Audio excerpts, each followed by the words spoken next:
ચાલો બોલો આપણે તમારા ક્લાસમાં બધે જુઓ બરાબર તો આ જે બધા તાર છે એ ધાતુના તાર હોય તો એમાં જે પ્રવાહ રચાય કોના લીધે રચાય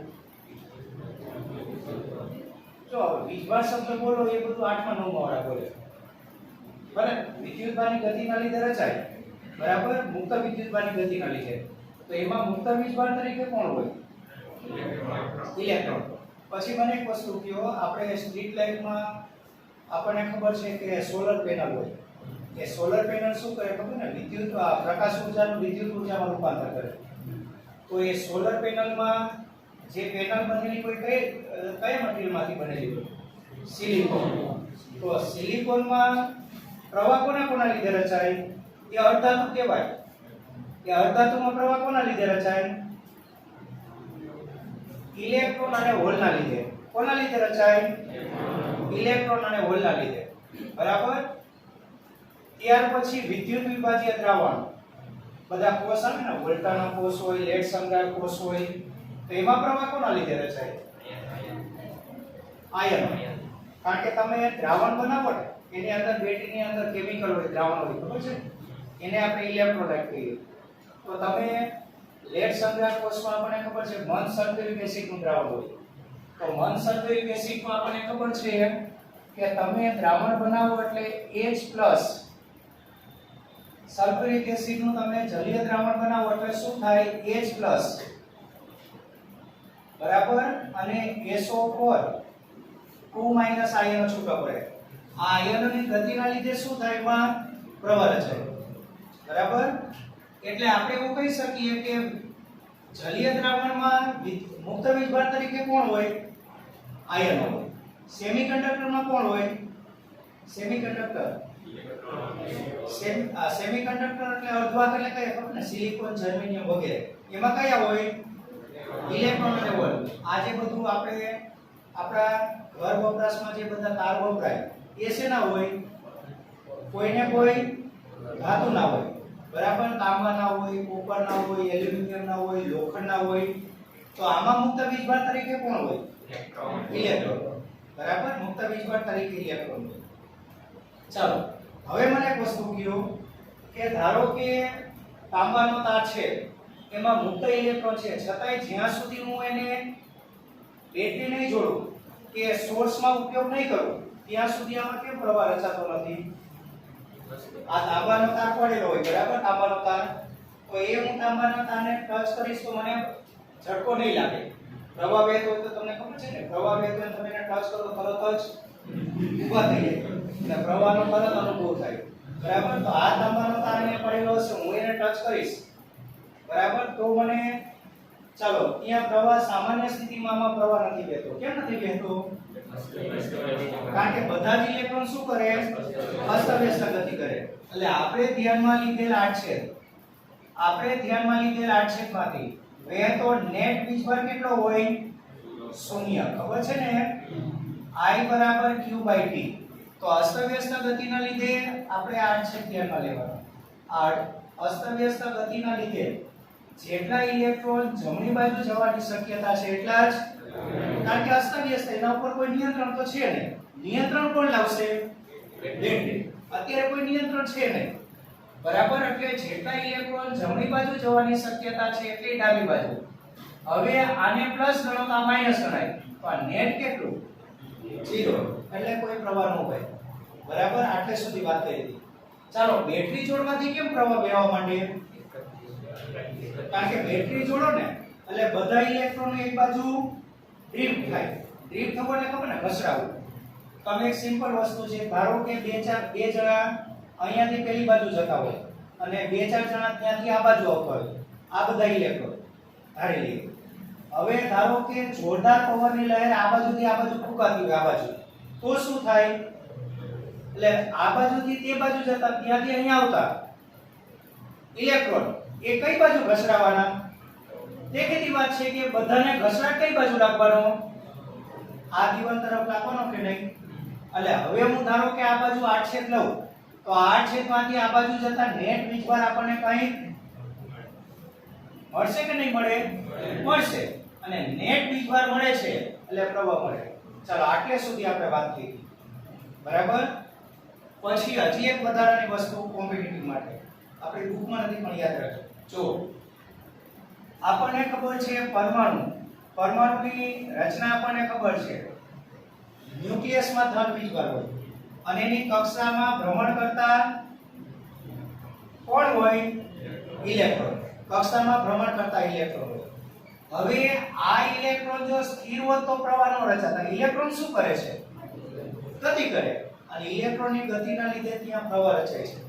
તો તમને એમ કહેવામાં આવે કે આની કક્ષીય ત્રિજ્યા આટલી છે, આની કક્ષીય ઝડપ આટલી છે, બરાબર. તો રચાતો પ્રવાહ શોધો. તો અહીંયા કેવી રીતે જવાબ? આ બધા પરમાણુની વાત છે. તમને એમ કીધું હોય કે હાઇડ્રોજન પરમાણુમાં એક ઇલેક્ટ્રોન આટલી ઝડપથી ગતિ કરે છે. ઝડપ આપેલી હોય, દાખલા તરીકે 3.5 10⁵ મીટર પર સેકન્ડ. આટલી ઝડપથી ગતિ કરે છે અને એની કક્ષીય ત્રિજ્યા 2 એંગસ્ટ્રોમ છે. કેટલી? 2 એંગસ્ટ્રોમ. તો રચાતો પ્રવાહ શોધો. તો હવે કેવી રીતે જવાનું? ચાલો, તો અને આમાં આપણે બે પ્રકારના, આમાં જ પહેલા વાત કરીએ તારમાં રચાતા પ્રવાહની વાત, પછી આની વાત કરીએ. તો તારમાંથી રચાતા પ્રવાહ બે પ્રકારના હોય, સ્થાયી અને અસ્થાયી. આ કેવા પ્રવાહ માટેનું સૂત્ર છે? સ્થાયી. એક સરખા સમયમાં દરેક વખતે એક સરખો જથ્થો પસાર થતો હોય ત્યારે. પણ ધારો કે વધઘટ થતી હોય તો શું થાય? અસ્થાયી હોય તો શું થાય? કયું સૂત્ર યાદ કરો જોઈએ? ચાલો, 2 delta Q by delta T. તો આનાથી તમને સરેરાશ મળે. અને તત્કાલીન જોઈતું હોય તો શું કરવાનું? dq by dt. આનાથી તમને તત્કાલીન મળે. આપણે અસાઇનમેન્ટમાં બધા ટાઈપના દાખલા મૂકેલા છે. આ ટાઈપના દાખલા બી મૂકેલા છે. ચાલો, આમાં રચાતો પ્રવાહ શોધવો હોય તો શું કરવાનું? આમાં રચાતો પ્રવાહ શોધવો હોય તો તમારે એકદમ સિમ્પલ રસ્તો. આમાં શું કરવાનું? જ્યારે બી વર્તુળાકાર ગતિ હોય ને, એટલે એક પરિભ્રમણ પૂરું કરી દેવાનું. એક પરિભ્રમણ પૂરું કરવાનું. હવે મને એક વસ્તુ કહો, એક પરિભ્રમણ માટેના સમયને શું કહેવાય? શું કહેવાય? આવર્તકાળ. એટલે એક પરિભ્રમણ પૂરું કરાવો, બરાબર. તો એ માટેના સમયને આવર્તકાળ t કહેવાય. હવે આપણને ખબર છે કે ઝડપ બરાબર અંતર ભાગ્યા સમય. ચાલો, ઝડપ બરાબર અંતર ભાગ્યા સમય. કેટલી ઝડપથી ગતિ કરે છે? ચાલો, v જેટલા સંકેત જ બોલું ને અત્યારે, v ઝડપથી. આપણે કેટલો સમય આપેલો છે? કારણ કે એક આવર્તકાળ જેટલો સમય લેવાનો, બરાબર. ચાલો, એક આવર્તકાળમાં અંતર કેટલું કપાય? એક આવર્તકાળ એટલે એક પરિભ્રમણ. તો એક પરિભ્રમણ થાય એટલે પરિઘ જેટલું અંતર કપાઈ જાય કે નહીં? તો શું લખાય અહીંયા? 2 પાઈ r. હવે પહેલું ચેપ્ટરમાં તમે વિદ્યુતભારનું ક્વોન્ટમીકરણ ભણ્યા છો. q બરાબર શું? n. n શું છે ખબર ને? ઇલેક્ટ્રોન કે પ્રોટોનની સંખ્યા. n ઇલેક્ટ્રોનની સંખ્યા. આપણે શું કરવાનું? ધારો કે આ પરિઘ પર હું કોઈ બી આડછેદની કલ્પના કરું, આડછેદની. તો આવર્તકાળ t એટલે એક પરિભ્રમણ, બરાબર. એક પરિભ્રમણમાં આ ઇલેક્ટ્રોન આડછેદમાંથી કેટલી વાર પસાર થાય? એક પરિભ્રમણમાં ઇલેક્ટ્રોન આમાંથી કેટલી વાર પસાર થવાનો? એક વાર. એટલે n કેટલા લેવાય? કેટલા લેવાય? 1. ધારો કે 2 ઇલેક્ટ્રોન હોત તો આડછેદમાંથી 2 ઇલેક્ટ્રોન એક વાર. ટોટલ કેટલી વાર? 2 વાર. તો અહીંયા શું લેવાય? 2e. અહીંયા કેટલા લેવાય છે આ કેસમાં? 1 નો લખો ચાલે ને? e/t. ચાલો, તો આમાં શું કરવાનું? અહીંયાથી t ની કિંમત અહીંયા મૂકી દેવાની. તો બોલો સૂત્ર કયું? t ની જગ્યાએ શું મૂકશું? t ઉપર આવે, v નીચે જાય. શું લખાય? 2 પાઈ r બાય v. v છેદનો છેદ ક્યાં જાય? તો આ રીતે થાય. હવે ધારો કે આ દાખલામાં તમને ઝડપ, ત્રિજ્યા નહીં, આવૃત્તિ આપેલી છે, આવૃત્તિ, અને પ્રવાહ શોધવાનો છે. તો શું કરવાનું? ડાયરેક્ટ આ સૂત્ર પરથી જ. ચાલો, આ સૂત્ર પરથી 1/t બરાબર શું? f. તો શું લખાય? બોલો i નું સૂત્ર. ચાલો, ef. તો તમને પ્રવાહ આ સૂત્રથી મળે. આ બધા યાદ રાખજો. બધા જ તમારે આ બધા ટાઈપના MCQ પરીક્ષામાં આવશે, બરાબર. તારમાં વહેતો પ્રવાહ માટેના 3 સૂત્ર. આ સ્થાયી માટેના લાલ અને અસ્થાયીમાં તમારે કઈ રીતના દાખલા આવશે એ તમને હું હમણાં કરાવું છું. બરાબર, પહેલા આપણે આ સમજી લઈએ, પછી આપણે આ ટાઈપના દાખલા લઈએ. હવે ઘણીવાર તમને ઝડપ, ત્રિજ્યા, આવૃત્તિ આવું કંઈ જ ન આપેલું હોય. કોણી આવૃત્તિ આપી હોય તો કોણી આવૃત્તિ, તો શું કરવાનું આ સૂત્રમાં? સૂત્ર તમારું ફિક્સ થઈ ગયું. આ બોલો, ઓમેગા અને ટી વચ્ચે કયો સંબંધ? ઓમેગા બરાબર 2π/t. તો આમાંથી કોને સૂત્રનો કર્તા બનાવીને અહીંયા મૂકી દેશો? t ને. તો શું લખાય? 2π/ઓમેગા. ઓમેગા ક્યાં છે? તો હવે તમારું i શોધવાનું સૂત્ર કયું આવ્યું? બોલો જોઈએ. e ઓમેગા અપોન શું? 2π. ચાલો, i શોધવા માટેના જુદા જુદા સૂત્ર. આ સૂત્ર ક્યારે કામ લાગશે? પરમાણુમાં ઇલેક્ટ્રોનની ગતિના લીધે રચાતો પ્રવાહ શોધવો હોય ત્યારે આ સૂત્ર આપણી બુકમાં નથી પણ કોમ્પિટિટિવ આપણને જરૂર પડશે. બરાબર, ચાલો આટલું ધ્યાન રાખો. આપણે તો લગભગ આ સૂત્ર લખાવ્યા છે ને? આ લખાયેલા છે ને બધા? ઓકે, ચાલો હવે આપણે પહેલા i બરાબર પહેલા પ્રવાહના દાખલા લઈ લઈએ, પછી અવરોધના લઈ લઈએ. અવરોધમાં આપણે એક સૂત્ર તારવેલું છે. બોલો, r બરાબર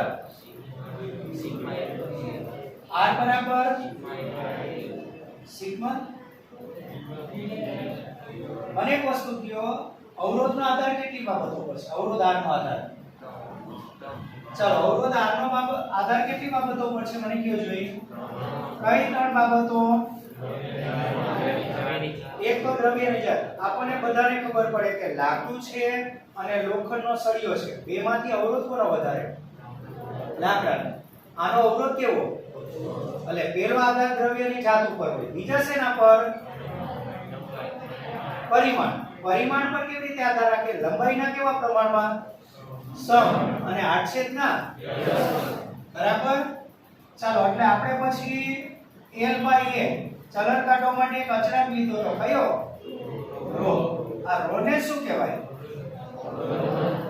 અવરોધકતા. બરાબર, ρ ના વ્યસ્તને શું કહેતા? આ ρ નો જે વ્યસ્ત છે એને શું કહેતા? વાહકતા. અવરોધના વ્યસ્તને શું કહેતા? શું કહેતા?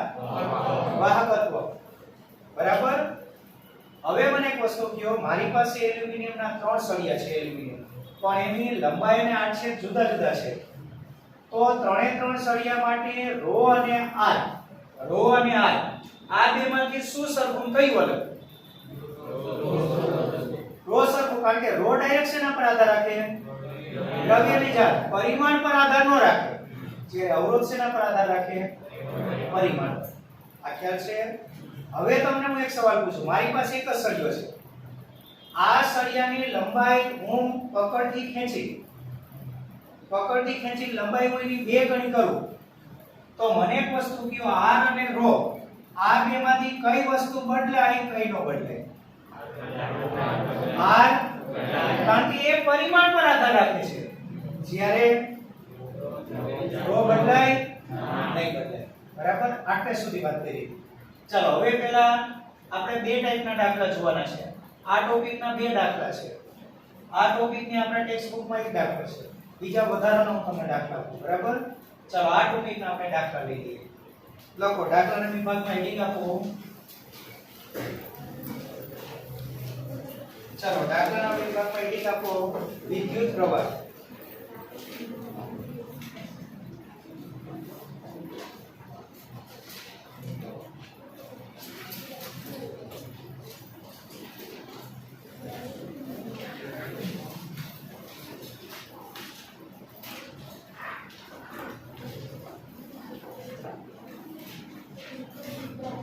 चलो बाળકો, દાખલાના વિભાગમાં હેડિંગ આપો વિદ્યુત પ્રવાહ. IPad ready? તમે પેલી સૂત્ર માટેની જગ્યા છોડેલી છે ને, લગભગ આપણે આ બધા સૂત્ર લખાવેલા છે. બરાબર, આ બાકી કયું બાકી? આ પરમાણુમાં ઇલેક્ટ્રોનિક ગતિના લીધે રચાતો પ્રવાહ. ચાલો, તો બે ક્રમ લખાવેલા છે ને આપણે સૂત્રના વિભાગમાં. ત્રીજું લખો.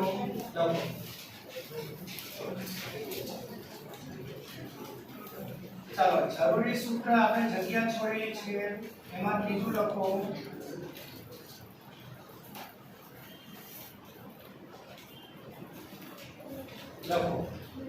પરમાણુમાં ઇલેક્ટ્રોનની કક્ષીય ગતિને લીધે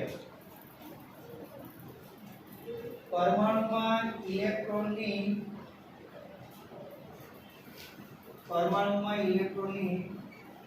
કક્ષીય ગતિને લીધે રચાતો પ્રવાહ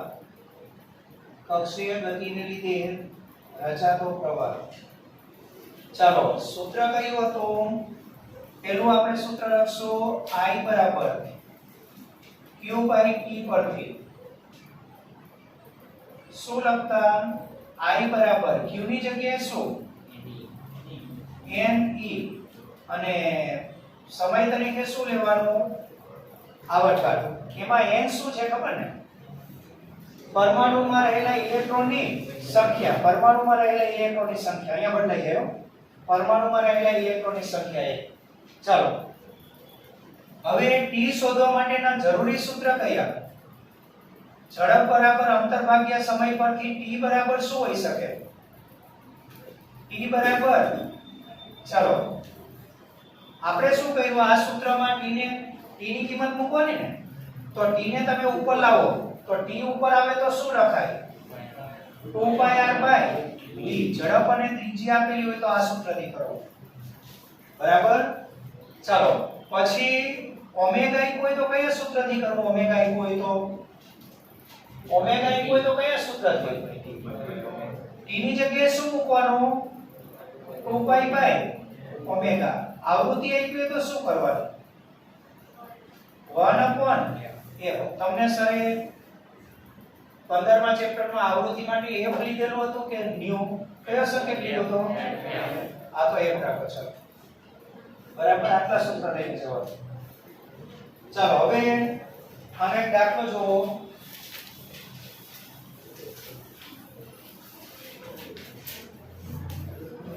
વધારાનો સ્વાધ્યાયનો પહેલો દાખલો સ્વાધ્યાયનો દાખલા નંબર 3.14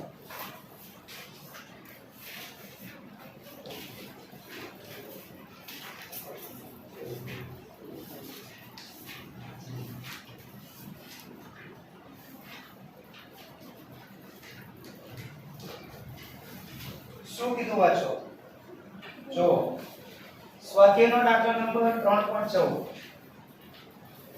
પૃથ્વીની સપાટી પર ઋણ વિદ્યુતભારની પૃષ્ઠ ઘનતા 10⁻⁹ કુલમ્બ પર મીટર સ્ક્વેર છે વિદ્યુતભારની પૃષ્ઠ ઘનતા એટલે પહેલું ચેપ્ટર બરાબર ચાલો આટલી પૃષ્ઠ ઘનતા ક્યાં છે પૃથ્વીની સપાટી પર અને પૃથ્વીની સપાટી પર કેવો વીજભાર છે ઋણ વીજભાર ચાલો દાખલો સમજતા જાવ ધ્યાન આપો બચ્ચો જો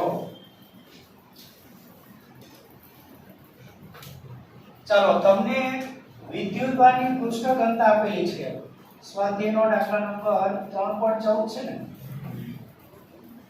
ચાલો વિદ્યુતભારની પૃષ્ઠ ઘનતા આપેલી છે પૃથ્વીની સપાટી પર દાખલા તરીકે ધારો કે આ પૃથ્વીની સપાટી આ પૃથ્વી તો પૃથ્વીની સપાટી પર વિદ્યુતભારની પૃષ્ઠ ઘનતા આપેલું છે આ પૃષ્ઠ ઘનતા શું છે ખબર છે અને કયો વીજભાર છે આટલો ઋણ વીજભાર આ પૃષ્ઠ ઘનતા શું છે ખ્યાલ છે જો ત્રણ પ્રકારનું આવે રેખીય ઘનતા પૃષ્ઠ ઘનતા અને કદ ઘનતા અહીંયા આપણે પૃષ્ઠ ઘનતાની જરૂર છે ખ્યાલ છે શું છે તે જો સમજો આ બધું ધ્યાન આપો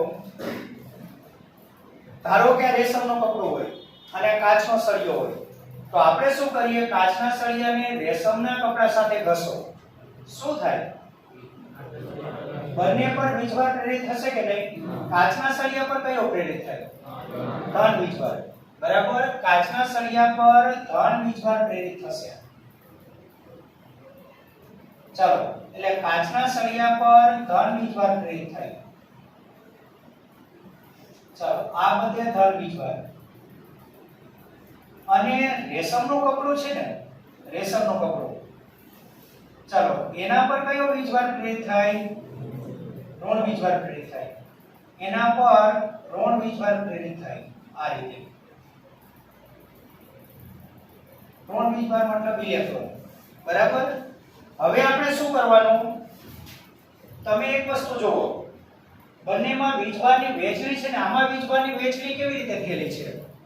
સળિયા પર એક પરિમાણમાં લંબાઈમાં જોવો તો આને રેખીય વિતરણ કહેવાય. કયું વિતરણ કહેવાય? આ ક્યાં થયેલું છે? પૃષ્ઠ પર. આને પૃષ્ઠ વિતરણ કહેવાય. કયું વિતરણ કહેવાય? પૃષ્ઠ વિતરણ. હવે તમારે શું કરવાનું, આમાં એકમ લંબાઈ લઈ લેવાની. કેટલી લંબાઈ લઈ લેવાની? એકમ. ધારો કે હું SI પદ્ધતિમાં લઉં છું તો મારે શું કરવાનું, શું લેવાનું? 1 મીટર. બરાબર, 1 મીટર. 1 મીટરમાં આટલો વીજભાર આવશે કે નહીં? આવશે કે નહીં? તો મારે શું કરવાનું, 1 મીટર લંબાઈ અને એમાં રહેલો આટલો વીજભાર q. બરાબર. ચાલો તો આપણે શું કરવાનું, આનો ગુણોત્તર આપણને ખબર છે. આ લંબાઈ અત્યારે આપણે ધારો કે આ બે બિંદુ વચ્ચેની લંબાઈ હું કઈ ધાર લઉં? l. તો હું પદ શું મૂકીશ?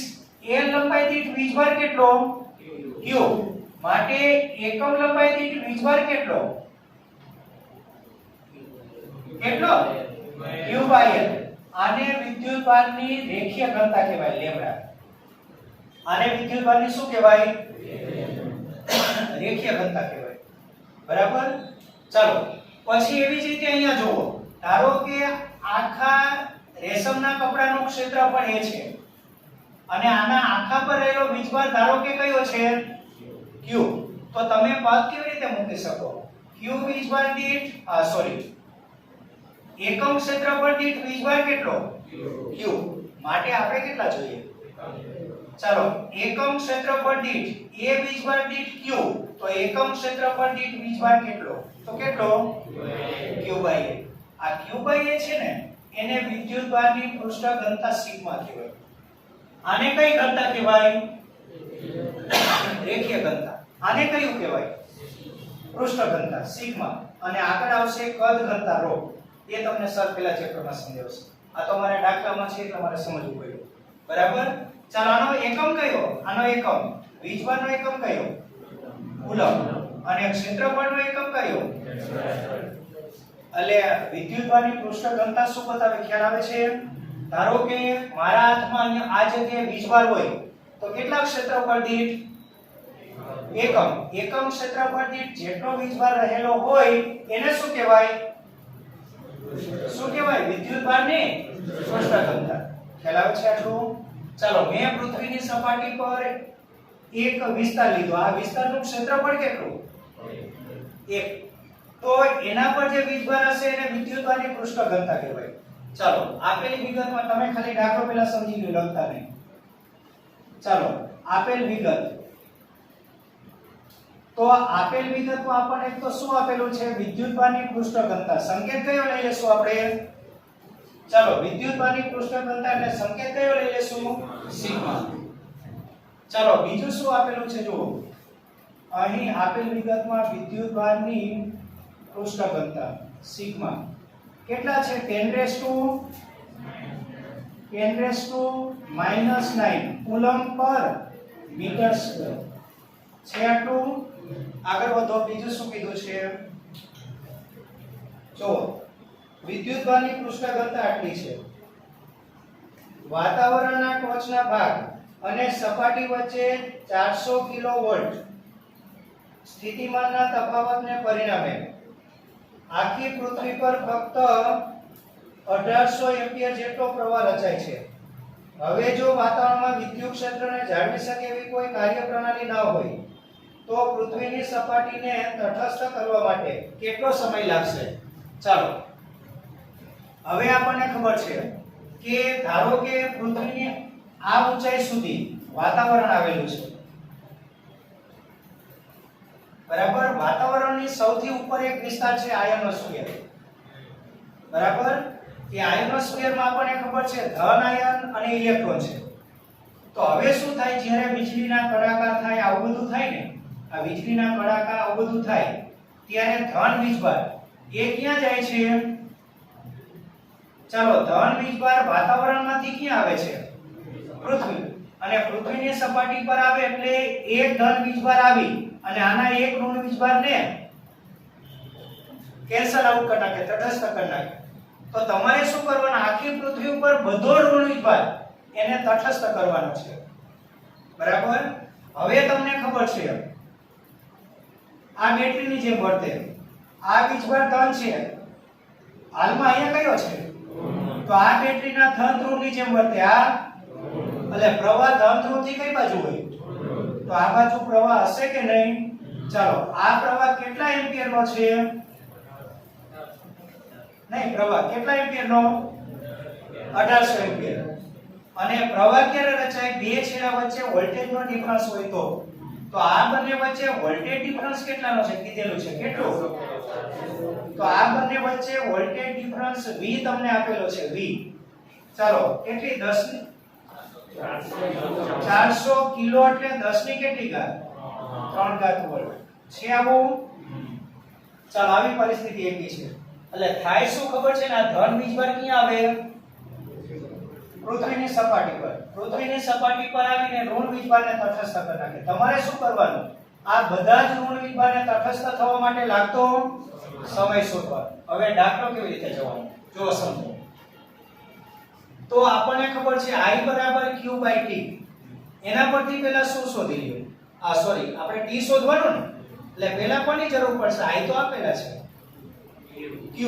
એ q શોધવા માટે તમારે પૃષ્ઠ ઘનતાનું સૂત્ર લેવાનું. એ પૃષ્ઠ ઘનતાના સૂત્રમાં સિગ્મા આપેલું છે. ચાલો, a એટલે શું, a મને એક વસ્તુ કયો, વિદ્યુતભાર ક્યાં છે, હમણાં ઋણ વીજભાર જે તટસ્થ કરવાનો છે, વીજભાર ક્યાં છે, પૃથ્વીની સપાટી પર, આ પૃથ્વીની સપાટી પર. તો તમારે એ શું લેવાનું, પૃથ્વીની સપાટીનું ક્ષેત્રફળ, પૃથ્વી એટલે ગોળો, એનું ક્ષેત્રફળ બોલો, નહીં, એ તો વર્તુળનું ક્ષેત્રફળ કહેવાય. પૃથ્વી તો ગોળો છે, ગોળાનું ક્ષેત્રફળ 4πr². r એટલે કોની ત્રિજ્યા, વીજભાર ક્યાં છે, પૃથ્વી પર. તો પૃથ્વીની ત્રિજ્યા તમને છેલ્લે આપેલી છે, વાંચો કેટલી છે, 6.37 × 10 ની. એટલે દાખલો કેવી રીતે જવો ખ્યાલ આવ્યો. તમારે q શોધવાનો, સિગ્મા આપેલું છે, a બરાબર શું, 4πr². કિંમત મૂકો, આ બંનેની કિંમત મૂકો એટલે તમને શું મળી જાય, q મળી જાય. પછી શું કરજો, સામાન્ય સૂત્ર આપણો I બરાબર, એના પરથી શું શોધી લો, t. આ દાખલો આવી રીતે કરવાનો, બરાબર છે. ચાલો, મારી સાથે કરો. વિદ્યુતભારની પૃષ્ઠ ઘનતા સિગ્મા, અને અહીંયાથી જે દાખલા કહેવામાં આવે, અમુક આ ચેપ્ટરમાં અમુક દાખલા બહુ આવી છે, જે અહીંયાથી કહેવામાં આવે ખાસ ફોકસ કરવાનું આપણે. ચાલો, વિદ્યુતભારની પૃષ્ઠ ઘનતા સિગ્મા આપેલું છે. બીજું તમને વિદ્યુત પ્રવાહ આપેલો છે, વિદ્યુત પ્રવાહ. ચાલો, આખું લખો, વળી પાછું તમે કન્ફ્યુઝ થશો. વિદ્યુત પ્રવાહ I કેટલો છે જોવો જોઈએ, 1800 એમ્પિયર, બરાબર. વિદ્યુત સ્થિતિમાનનો તફાવત, એને વોલ્ટેજ પણ કહેવાય અને પોટેન્શિયલ ડિફરન્સ પણ કહેવાય. હું વોલ્ટેજ લખી દઉં. બોલો, વાતાવરણની ટોચ અને પૃથ્વીની સપાટી વચ્ચે વોલ્ટેજ ડિફરન્સ કેટલાનો છે, ચાલો 400 કિલો એટલે 10 ની કેટલી ઘાત, 10 ની 3 ઘાત વોલ્ટ છે આટલું. ચાલો, બીજું શું આપેલું છે આપણને, પૃથ્વીની ત્રિજ્યા.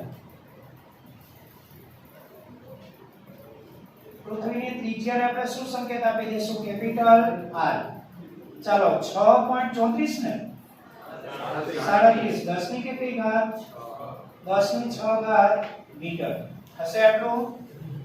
ચાલો, પહેલા શું શોધવાનું, q લખો. પૃથ્વીની અને કેવો વીજભાર છે, ધન કે ઋણ, પૃથ્વીની સપાટી પર લખો.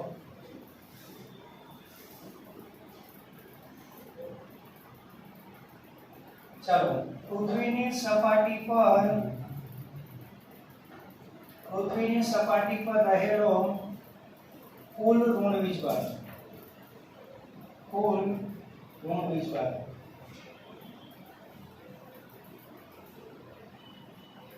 ચાલો, કુલ ઋણ વીજભાર q કયા સૂત્ર પરથી જવાનો, સિગ્મા બરાબર શું, q/a. તો આના પરથી સિગ્મા બરાબર ક્યુ બરાબર શું સિગ્મા ઇન્ટુ a એનું સૂત્ર મૂકી દો a એટલે કઈ વસ્તુનું ક્ષેત્રફળ ગોળાનું કે પૃથ્વીનું કયું લખશું બોલો એનું સૂત્ર બોલો 4 પાઈ r સ્ક્વેર ચાલો કિંમત મૂકી દો સિગ્મા આપેલું છે 10⁻⁹ ચાલો 4 પાઈ 3.14 અને r કેટલા આપેલા છે 6.37 અને 10⁶ આખાનો વર્ગ સાદુરૂપ આપો જોઈએ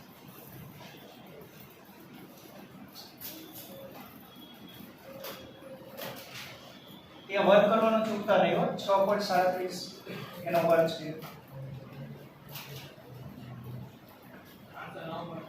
509.64 ચાલો 509.64 અને 10⁶ 6 દુ 12 12 માંથી 9 નીકળી જાય કેટલી ઘાત થશે 3 અને વીજભારનો એકમ કયો વીજભારનો એકમ કુલમ થશે આટલો હવે તમારે કોના સૂત્ર પરથી જવાનું ચાલો I બરાબર Q બાય T એના પરથી ચાલો હવે વિદ્યુત પ્રવાહ I બરાબર અને આ સ્થાયી પ્રવાહ કહેવાય તમને કેમ ખબર પડી સ્થાયી પ્રવાહ છે જો આમાં સમય સાથે બદલાય છે એવો કોઈ સંકેત t નથી ધારો કે આમાં t વિધેય હોત તો t ની તમે જુદી જુદી વેલ્યુ મૂકો તો I બદલાય તો એનો મતલબ અસ્થાયી પ્રવાહ પણ અહીંયા t પર આધારિત નથી બરાબર તો I કેવો પ્રવાહ કહેવાય અને સ્થાયી પ્રવાહ હોય તો ડાયરેક્ટ સૂત્ર આપણને ખબર છે I બરાબર Q બાય T લખો હવે વિદ્યુત પ્રવાહ I બરાબર ચાલો Q બાય T પરથી કોને સૂત્રનો કરતા બનાવો T પરથી સમય T બરાબર ચાલો Q બાય I હશે આપણું ચાલો સમય T બરાબર Q બાય I ચાલો Q આપણને પહેલા છે 509.64 અને I કેટલા છે 1800 ચાલો બાળકો કેટલું થાય છે જુઓ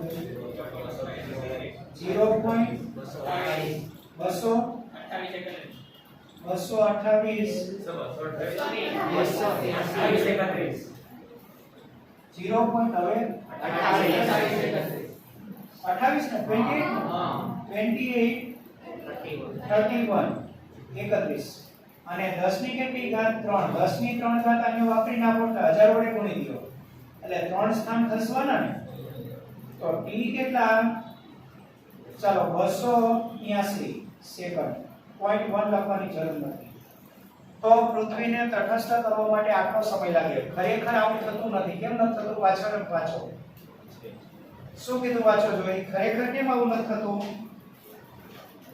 વાસ્તવમાં આવું કદાપી થશે નહીં કારણ કે પૃથ્વીના જુદા જુદા ભાગમાં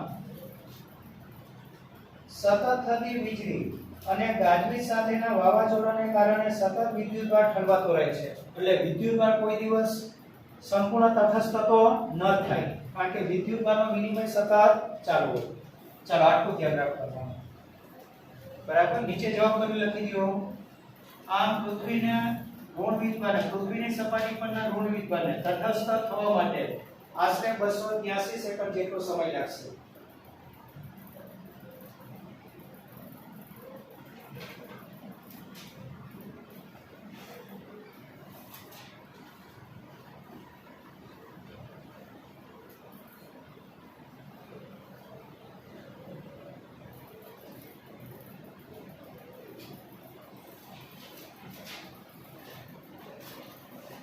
ચાલો કઈ વાતું હવે પ્રવાહના આપણી બુકમાં એક દાખલો છે વધારે દાખલા લખો તો કદાચ શક્ય હશે તો અસાઇનમેન્ટ આપીશ બરાબર પણ અત્યારે આપણે આગળ ચાલવા માટે આ દાખલા કરવા પડશે લખો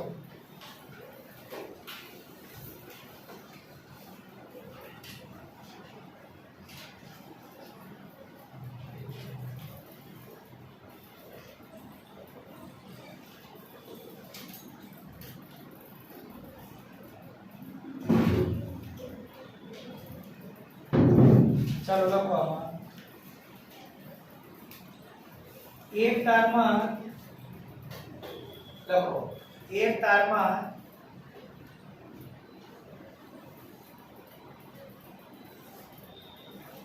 4.8 एम्पियर विद्युत प्रवाह वहे છે विद्युत प्रवाह वहे છે एक तार में 4.8 एम्पियर विद्युत प्रवाह वहे છે तो एक सेकंड में पसार थता इलेक्ट्रॉन की संख्या वहे છે तो एक सेकंड में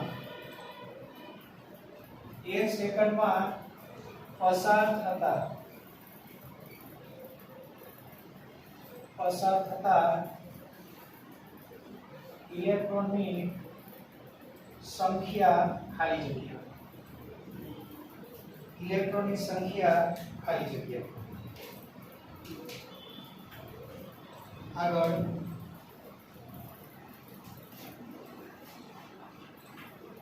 5.1 10 ની માઈનસ 11 મીટર ત્રિજ્યા વાળા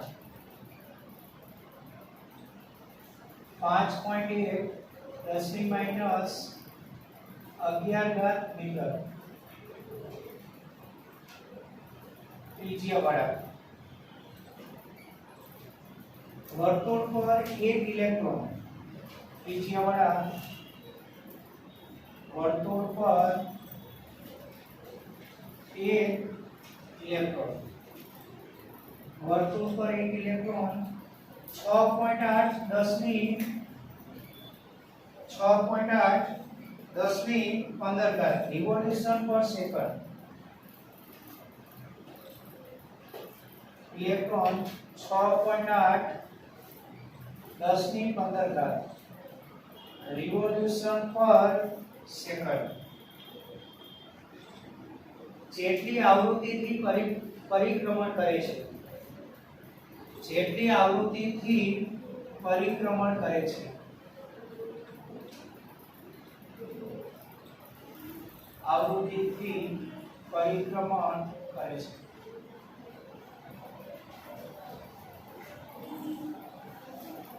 પરિક્રમણ કરે છે તો રચાતો પ્રવાહ ખાલી જગ્યા तो रचातो प्रवाह खाली जग्या અને છેલ્લો દાખલો અત્યારે કરો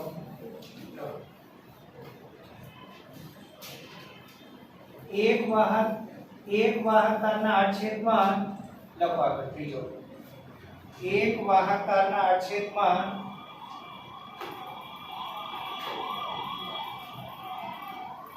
एक वाहक ताરના આડછેદમાં t સમયમાં પસાર થતો વિદ્યુતભારનો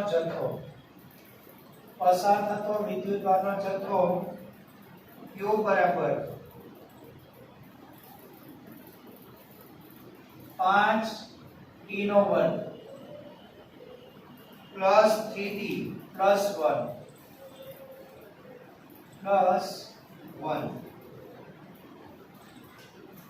प्लस 1 छे तो t बराबर 5 सेकंड है t बराबर 5 सेकंड है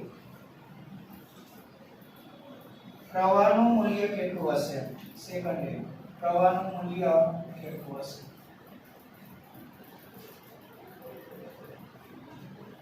પ્રવાહનું મૂલ્ય કેટલું હશે ચાલો કરો જોઈ આમાંથી પહેલા તમે પ્રેક્ટિસ કરો નહીં આવડે તો કરાવશો તમે પ્રેક્ટિસ કરવાની